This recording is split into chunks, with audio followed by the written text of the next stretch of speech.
દર્શક મિત્રો, આપ જોઈ રહ્યા છો ગુજરાતની એક એવી ચેનલ કે જે તમારા શહેરના પળે પળના સમાચારો તમારા સુધી પહોંચાડે છે.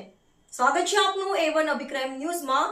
હું છું એન્કર અર્પિતા પટેલ. અંજાર શહેરમાં આવેલા KKMS ગર્લ્સ હાઈસ્કૂલમાં ધોરણ 12ની વિદ્યાર્થીઓને LC ના આપતા દીકરીઓને કોલેજમાં એડમિશન લેવા માટે અન્યાય થતો હોવાની ફરિયાદ મળતા વિપક્ષ આવ્યો દીકરીઓની વારે.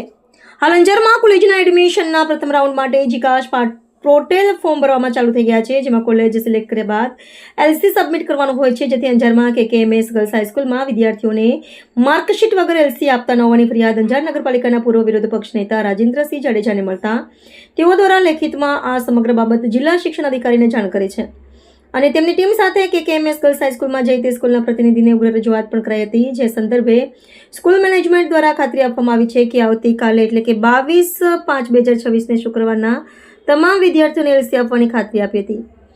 આ સમયે રાજેન્દ્રસિંહ જાડેજા સાથે વોર્ડ નંબર 4ના કાઉન્સિલર શ્રી દીપકભાઈ આહિર, અંજાર શહેરના યુવા કોંગ્રેસ પ્રમુખ શ્રી સંજીવભાઈ જાદવ, અંજાર શહેર NSUIના પ્રમુખ શ્રી નિખિલભાઈ નાથાણી, અંજાર શહેર યુવા કોંગ્રેસના કૃપાલસિંહ વાઘેલા, ઈશ્વરભાઈ મકવાણા, આશીષભાઈ જાદવ, વનરાજભાઈ ઠાકોર, સાવંતભાઈ ગઢવી, હરદેવભાઈ ગઢવી તથા રાજભાઈ મહેશ્વરી વગેરે જોડાયા હતા.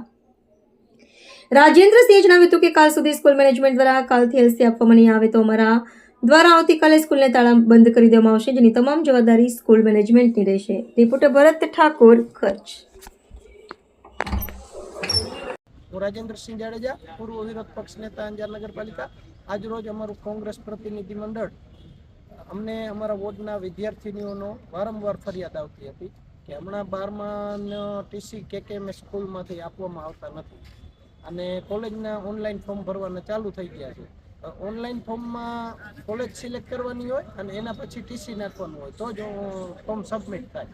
હવે અહીંયાથી TC ના આપે LC એટલે ફોર્મ એમનું ભરાય નહીં અને બીજી બધી સ્કૂલમાં LC આપવામાં આવે છે. તો આપણે જણાવી દઈએ, એના લીધે આપણા અંજારની દીકરીઓ જે લાયક દીકરીઓ છે જેને સારા માર્ક્સ આવ્યા હોય એને પણ એની મનગમતી કોલેજ સિલેક્ટ ન કરી શકે. આ એક ગંભીર બાબત હતી. અમારા પ્રતિનિધિ મંડળે આજે અહીં આવી KKMSમાં પ્રિન્સિપાલ સાહેબને રજૂઆત કરાવી હતી. ફોન કર્યો, પ્રિન્સિપાલ સાહેબ ભુજ હોવાથી એમના પ્રતિનિધિએ અમને ખાતરી આપી છે કાલ સુધી તમામ વિદ્યાર્થીઓને TC મળી જશે. તેથી અમે સાહેબનો અને બેનનો પણ આભાર માની છીએ અને અમે DO કચેરીમાં પણ રજૂઆત કરી છે અને જો કાલ LC આપવામાં નહીં આવે તો અમારું તમામ પ્રતિનિધિ મંડળ અહીં KKMS સ્કૂલમાં આવીને તાળાબંધી કરશે, જેની આપ સર્વે પત્રકાર મિત્રોએ લોકો સુધી અમારો વિષય પહોંચાડવો. અને આ એક ખૂબ ગંભીર બાબત કહેવાય, કારણ કે 12માનું માર્કશીટ કહેવાનું એમ હતું કે માર્કશીટ નથી આવ્યું એટલે TC નહીં આપ્યું. 12માનું માર્કશીટ ના આવ્યું હોય તો પણ TC આપવાની જવાબદારી છે નિયમ અનુસાર. કોઈ એવો નિયમ નથી કે જેને માર્કશીટ ના આવ્યું હોય એને TC ના મળે. તો આવા મનમાની કરતા શિક્ષકોને પણ અમે ચેતવી છીએ કે તમે તમારા ઘરના નિયમો ના વાપરો અને સરકાર શ્રી દ્વારા જે નિયમ છે એ વાપરો અને અમારા અંજારના વિદ્યાર્થીઓને ક્યાંય પણ મુશ્કેલી ન થાય. અને આપના ચેનલના માધ્યમથી હું અંજારના તમામ વિદ્યાર્થીઓને પણ એક અપીલ કરું છું, આપને ક્યાંય પણ અમારી જરૂર હોય તો ચોક્કસથી હાજર કરજો. અમારું પ્રતિનિધિ મંડળ આપના માટે ચોક્કસથી હાજર થઈ જશે. જય ભારત, જય હિન્દ.